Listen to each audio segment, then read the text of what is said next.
like Dash, the way their sort of anonymity works.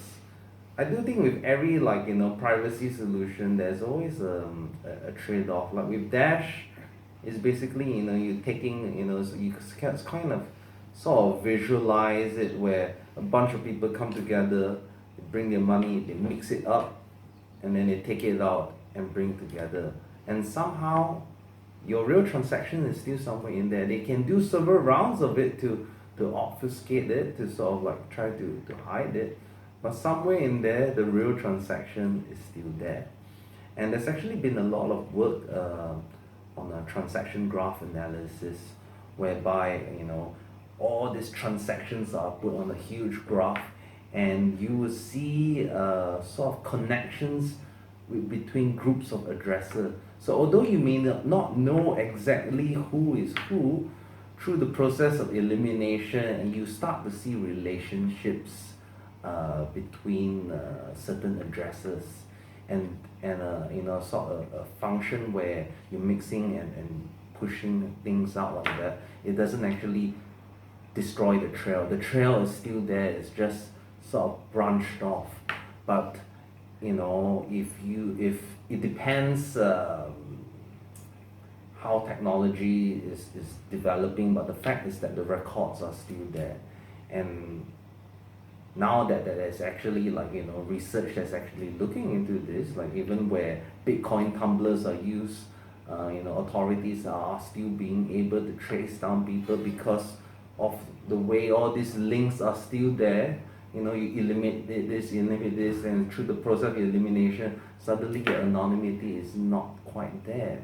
While with Zcoin in a sort of a contrast, there's no transaction link. When you take a coin, you burn it up, and you redeem a new coin, the transaction link is completely broken. And I guess in that sense, it's kind of safer.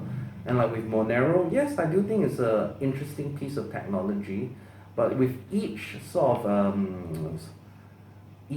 transaction, you're only getting like an anonymity set of like 5 to 6. And actually there was a recently disclosed vulnerability where actually that may be reduced to 2 to 3. And it's quite shocking, and this was, of course, Monero says, oh no, with our new improvements, this is not a problem. But it was for a very long time they were promoting themselves as a very anonymous currency, when actually for years they were not. And I think one of the sort of key problems, which actually I think with one of the Monero clones sort of surfaced, where if there is a flaw, I think, what was it called? Was it Shadow Coin or something like that, which was also using a Monero code base, where if there was a flaw in the code, the entire blockchain is de-anonymized.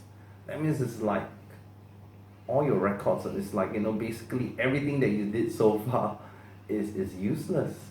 And of course, now with Monero having its new development called Ring CT, which hides transaction amounts, which does add a lot to the anonymity, and also sort of boost solves their previous problems. But it comes at the cost of blockchain bloat. Each transaction, a typical transaction, takes 12 to 25 kilobytes. And that's just huge. Every single transaction is not just normal transaction or what. All transactions take 12 to 25 kilobytes. How a coin like that, if it's going to reach like Bitcoin level type adoption, how is it going to scale? That's a big question, because Monero's blockchain is not like Bitcoin, it can't be proven.